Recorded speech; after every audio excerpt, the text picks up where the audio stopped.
Right, here we are at the Cavern Freehouse here in Raynes Park, London. Is that where we are? It's been a great pleasure to be here with Praying Mantis, Chris Troy, JC, Andy, Tino and Hans. Do you like our new backdrop? And lovely characters.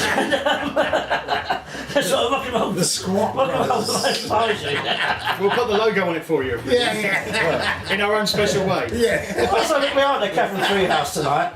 It's like you play here quite often. It's like a dress rehearsal for you. So, what is it you like about this venue so much? It's near to our houses. Yeah. And that's Apart from these. and that's what Noel doesn't like about it. He's the governor. He's just like we always say we'll use this as a warm up, and he goes warm up.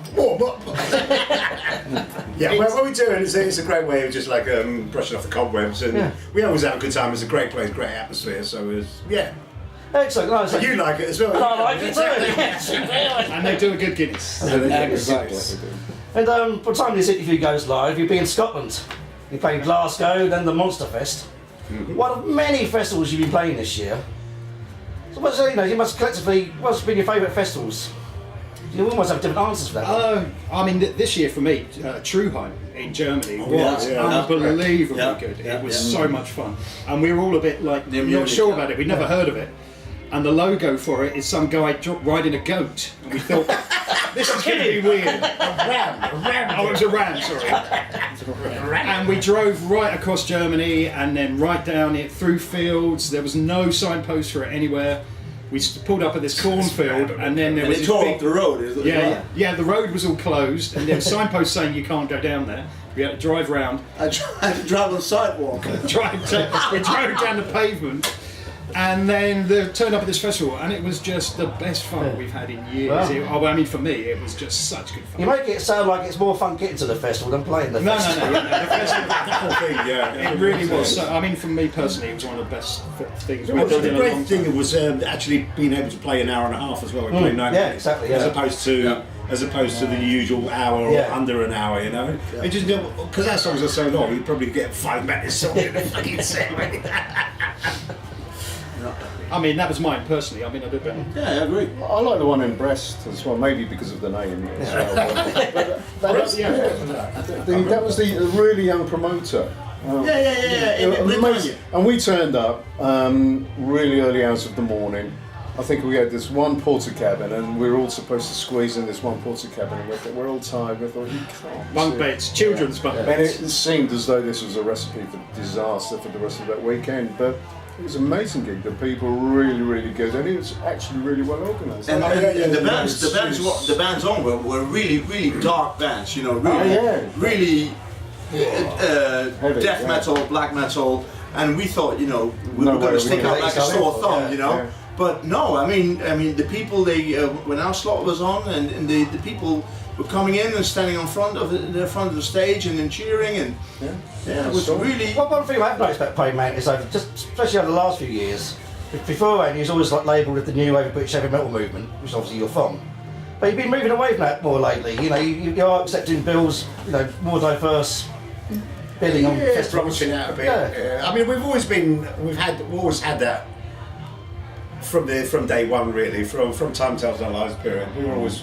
And you see it in all the magazines. They always say, "Well, Praying Mantis were just like a little bit different," and we've adopted that. We've taken that on board now, and actually, furthered that. I said the band had quite revitalised. 2014, we had a bit of Dutch courage.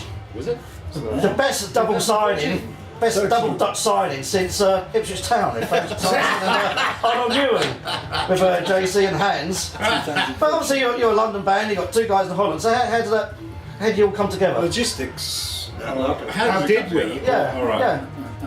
Oh, well, we've recited this story a few times, but I met Hans and JC, I don't remember this, but I did at the Vibe. We remember, The Vibe, vividly. The Vibe in Dublin. I was playing with Grand Slam, and it was the Jim Beam sponsored event. Well, that's a good way of making it. And that kind of explains why I don't remember it. But they were doing the Paris Thin Lizzy tribute. They completely blew us away, but that's a different story. And then at the end, we got together and we did an acoustic jam, didn't we? In the after show party, we did some Shittamore Weir, didn't we? Yeah, Shittamore Weir and Whiskey in a Jar, and then cut to about 2014, I guess. 2013. Was it? But we were then on the bill with Paris at a festival in Holland, a very heavy festival. And after the show, we were chatting, and they reminded me of this very drunken jam session we had, and it just suddenly fell into place, didn't it? Really? Yeah, they listened to our warm up in the shower. Thought we'll have some of that as well. Is that what you call it? The one. When you say to me we're going for a walk, We just lather ourselves up. I'll say that's made a great union between you. You know, 2015, the album Legacy came out on Frontiers. Yep. You got a new album, Gravity, Yep. which doesn't live up to its name because I can't put it down. Like it. Caboose! What does it mean, though, being signed to like, what's the way? Oh, we call them a major label, Frontiers, who do with melodic rock. Silence. I mean, they're actually a massive label now. You know, it's It's surprising. our fourth album, The Frontiers. Yes. Yeah, Sanctuary was Frontiers, and then Metamorphosis. Yes. We did an EP and then Metamorphosis. The title I And can't then- say, yes. yeah. I credit to. I mean, they are the Serafino, who is, I think, the CEO basically of the company. He's always loved the band, and Until he signed us. Until he signed us, yeah. But no, I think we've had a really good relationship with them, and they seem to treat us well, and hopefully likewise we pay it back. And Talk about festival. That's a nice festival. Yeah, that Yes, was Frontiers in always Milan, great. yes. great Yes, festival. excellent. And Resme, I love Resme. Yeah. Yeah, Remme and Remme in France. and Hazelmere was great. yes. Very good. Yeah, no, There's one track on the new album, Mantis Anthem, which I believe you spoke to your fans, is that right? Was it about? Mantis Anthem, tell us more. Yeah, it was geared towards like, having a sing-along number at gigs, but we haven't done it yet. And it's just it's quite epic. And it's written about. Have you ever seen these films, The Divergent and the Divergence and stuff like that? And it's like written in an apocalyptic time, like aftermath of a nuclear war, and factions sort of like getting together and sort of trying to create sort of life again, build a whole new life up, and that's what it's all about. And Mantis happen to be these forerunners, so we're trying to get a few disciples together. Build the world up. That's not real way. Anyway, I was going to say, That's what you saw your fans, right? yeah, no, it was particularly strong that night when he wrote it. Hey Chris, I believe it's you who picked the song 39 Years on the new album. Yeah, Tell us that's. more about that. What was it? I just read. How long have you been married? No, that's how long it seems that I've been married. It's actually.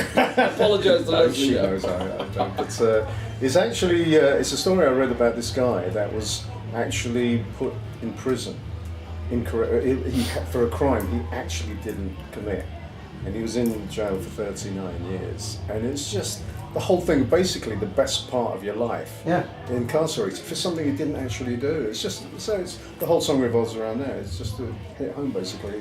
It's strange actually, because I mean, 39 years. I mean, I did a couple of interviews, and a lot of people thought because it was like the 40th anniversary of the New Wave British Heavy Metal next year, so.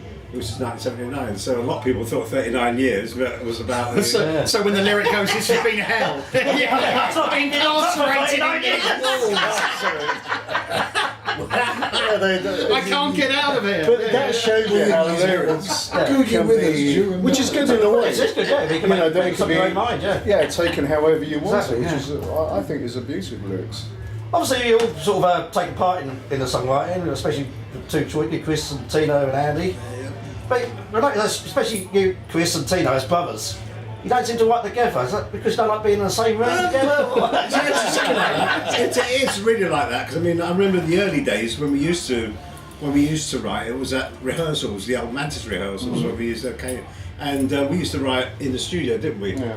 And in the rehearsal studio, an idea came out. We just started jamming something, and suddenly it was born, you know. But Yeah, since we sort of drifted apart, Chris moved down to Hazelmere, and we don't get together as often, or never actually. I think it's a kind of more of a reality of sort of modern songwriting. It is, to a Is that degree, you have years ago you wouldn't necessarily all had a studio at home, and we all have a studio at home, so we could go up there and write.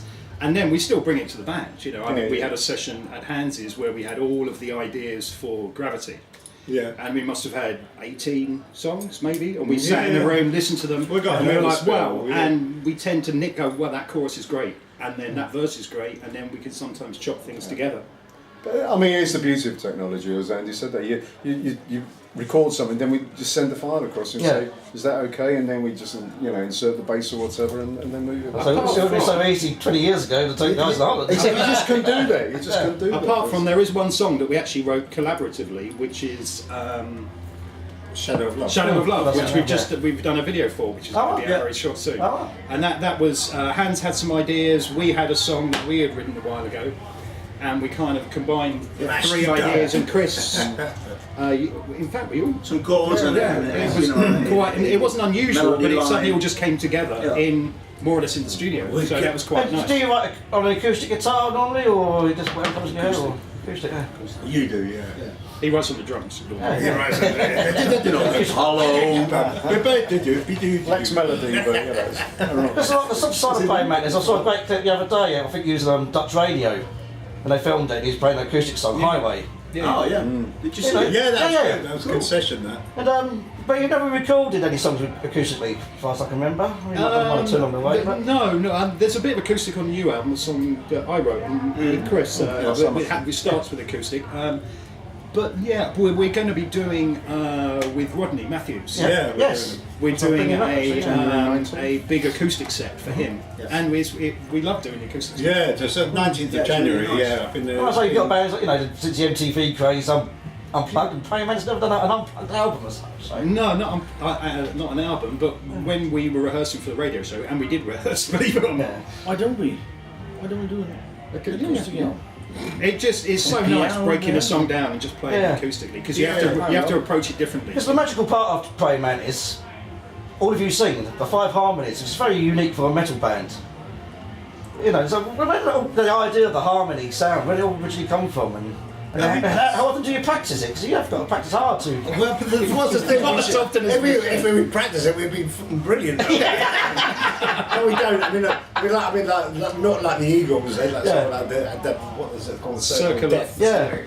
And but we should do that more often, but we don't. I mean, the whole idea of the harmony thing came from the very early days. I mean, as influences, we had Lizzie and Wishbone Nash as well, like with the twin guitar thing. We thought, it's like vocal harmonies as well. I mean, one of the first songs that we ever played was "Throw Down the Sword," by Wishbone Nash, and we always adopted the harmonies since that very early time. So and it grew, and the more people sang in the band, the better.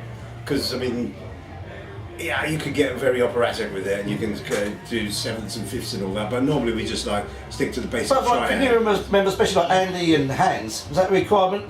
They must sing harmonies as well to be a member of the band? If you can. Normally Hans does a very high one, and Andy does a low one. So Andy would sort of take an octave of one of the notes and sing Easy as well. and Hans will do the high one. Yeah. Hans normally does a higher one of mine. In fact, he nicks a load of mine, so I have to go that one down. Well, no, it's great. It's better when there's a fan watching it. I think Tino and Chris always seem to take the same harmony, and once you've got, with the lead vocal, you've got two no, we harmonies. can't do the same harmony, otherwise. Well, no, they choose their own, and that seems to give it that sound, with their harmonies straight away, and then we slot in where we can, basically. So it could be a harmony or a harmony. I think a lot of it came from that first album, was All Time Tells No Lies, because when we worked with Tim Free Screen, I mean, the guy was amazing. And I think it opened our eyes to what you can actually do with voices, the layering, singing. He would come up, play on the piano, say, do this part. And sometimes I suppose with heavy rock bands, it'd be Queen. First time. Yeah. But he used to say, do this part, this way. And we thought, what the hell's he on about? And then suddenly, bring all the faders up and go, fucking hell, did we sing that? It was amazing. So I think that was quite a sort of platform as well from that point. You just mentioned Rodney Matthews. Obviously, he did the artwork for Time Tell No Tales. I think he's done Predator in Disguise. And... Time Tells No Tales. And he said he was a fan. I've got all your albums. Time Tells No Tales. I'm not playing one. And also, you Legacy and Gravity. Mechanical. And the last one. So how did you get back in touch with Rodney? You know, did you go to Rodney or did Rodney come to you? We've never been out of touch actually, and funny enough, we did see him at You Great had money. Yeah, we had money. Funny, we did one of the. I think one of the Legends of Rock thing. We bumped into him again. And Yeah. He was going out with Sarah. Like Sarah, Yeah. his Married wife, her now, yeah. who's his wife now. I mean, sadly, Rodney lost his wife a while back and found happiness with Sarah, and we found happiness with him again. And he started doing our art. I was like, it's striking artwork, but is it all his ideas or do you give him the idea? I know it's Play Mantis the band and he's going to do Play Mantis, but do you give him some sort of gist of what idea, what to do? The concept idea. Yeah. Developed it, yeah. Didn't turn out anything like that. It doesn't listen, but we were driving back in the car, weren't we, from Holland, from a recording session, and we were talking about the ideas, and you came up with the idea with the planet for gravity. And Yeah. I mean, the original idea was a hand thrusting out of the earth. I'm not going to tell you where that idea came from. Like a tree. You can imagine growing out of the earth like a big tree trunk, and with a hand on the top, grabbing a mantis out of the sky, you know. And that was the original idea. And I put that to him, and then I got his drawing. It's nothing like that. It's good though. It was tumbleweed. It is excellent. And I go through the history of Play Mantis. It's not going to go too much in depth on the history, but there's always been like an Iron Maiden connection there, right from the early days, like playing the Music Machine and the Sharing Bills. What connection's that? You know, Diano sang in the band, Dennis. Clive Burr, even Bob Sawyer, who's in one of the very first lineups of Play Mantis, just bought a book out actually. On Yeah. Can't wait to read. He was going to release that about 10 years ago, but he said, it's just a bit below the belt, you know. I said, just release it, get it published, mate. And he goes, no, after being pushing up daisies. It might be after you read it. Yeah. But, I mean, the unexpurgated version, apparently it was really like, no low blows and stuff like that. I've had a little quick flick through it, it's good to read. But last year here in this very venue, you did a warm up here. You was going out to Japan with Dennis Stratton and you played a couple of maiden numbers. I think it was Phantom of the Opera and was it Running Free? Yeah. So what was that experience like, you know, playing with Dennis again? Oh, yeah. He played Mantis a few times, didn't he? Yeah, we're all about memories. I mean, 10 years, wasn't it? Yeah, because I mean he'd been in the band for about 15 years. Original sort of. He spent more time with when Mantis we as reformed mate. back in 1990, and we did the whole batch of we did Live at Last, and then we did a further. How many albums was it? There's about 4, I think. Yeah, 4 or 5. Maybe a year. It's 15. So it was with 15 years he was with Mantis, so it was quite a long. I think I've had someone once you expressed an interest that one day you would love to support Iron Maiden, even if it's just a one-off.